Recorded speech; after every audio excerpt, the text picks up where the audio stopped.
of a tail. The little tremors of vibration that makes one fish a very superior fish as compared with other fish.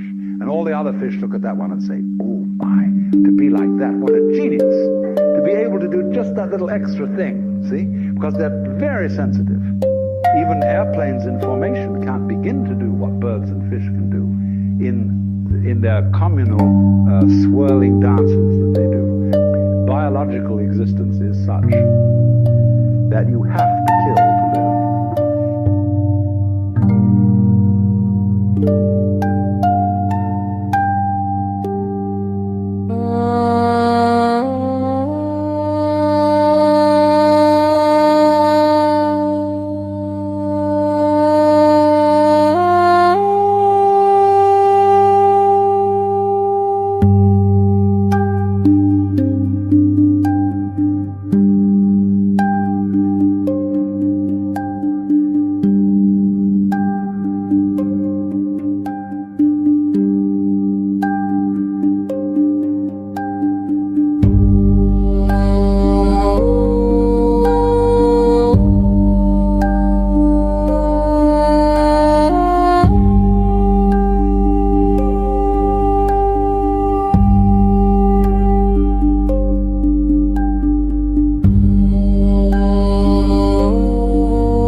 invocation.